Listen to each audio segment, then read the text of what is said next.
آج آپ اپنے معاشرے میں دیکھ لو، دنیا کے بارے میں تو لوگ کوشش کرنے کو تیار ہے بعض جگہوں پہ، لیکن دین کے معاملے میں کوئی کوشش کرنے کو تیار۔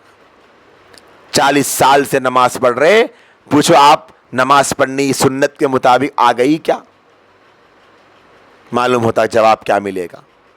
قرآن مجید پڑھتے پڑھتے جوانی سے بڑھاپے کو پہنچ گئے، پوچھو آپ کیا قرآن مجید آپ کو تجوید سے پڑھنے آ گیا کیا؟ سمجھ میں آتا؟ جوانی سے بڑھاپے کی دہلیز پر قدم رکھنے کو آ گئے، 30 35 40 50 سال کی عمر ہو گئی، آپ پوچھ کر دیکھو کہ آپ کو پاکی ناپاکی کے مسائل معلوم ہیں؟ خواتین سے پوچھو پتا چلتا، کچھ سیکھا تو معلوم ہوگا نا۔ مردوں سے پوچھو کہ 35 40 50 سال کی عمر ہو گئی میرے بھائی، کہ آپ کو شرعی پردہ کسے کہتے ہیں معلوم ہے؟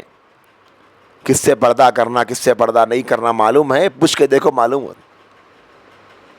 ہم بس تکیہ لگا کر بیٹھے ہوئے، دنیا کی فکر تو اتنی ہے، آخرت یاد نہیں آ رہی، زندگی کی پرواہ تو اتنی ہے کہ موت یاد نہیں آ رہی۔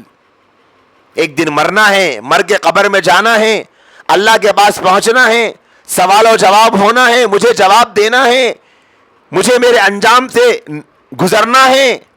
اللہ کے رسول کے بتائے گئے احکام پر نہ چلنے کی وجہ سے مجھے کل سزا ملے گی، میں کل جہنم میں جاؤں گی۔ کتنوں کو فکر؟ دیکھ لے اپنا جائزہ ہم خود لے کے۔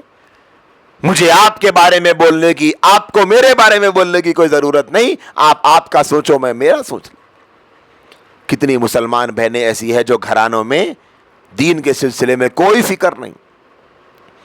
جنت اللہ دے دیتے، آخرت اللہ بڑا رحیم ہے، قبر کا مسئلہ اللہ بڑا کریم ہے۔ نماز نہیں پڑھ رہے، پردہ نہیں کر رہے، برقع نہیں پہنتے، اسکارف نہیں پہنتے، اوڑھنی نہیں اوڑھتے، شادی خانوں میں بے حیائی بے شرمی کے ساتھ رہتے ہیں، کئی دن تک نماز نہیں پڑھتے، ہفتوں گزر جاتے ہیں کہ قرآن نہیں پڑھتے، قرآن دیکھتے بھی نہیں ہیں، نہ قرآن سیکھا، نہ دین سیکھا، نہ نماز سیکھی، نہ اللہ کا حکم جانا، نہ نبی کی سنتیں جانی۔ آپ سوچو اللہ ایسے ہی جنت میں ڈال دے گا؟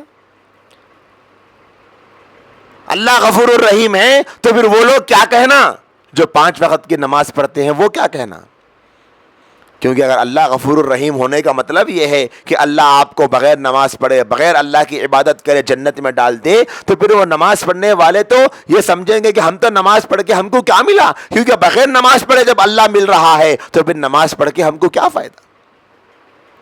جب بغیر قرآن پڑھے اللہ مل رہا ہے، آپ کہتے ہو نا اللہ غفور الرحیم ہے، تو پھر یہ سمجھیں گے کہ بھائی بغیر قرآن پڑھے، بغیر نماز پڑھے، بغیر دین پہ چلے، بغیر نبی کے طریقوں کو اپنائے، جب اللہ مل رہا ہے تو پھر ہم کو کیا ضرورت ہے محنت کرنے؟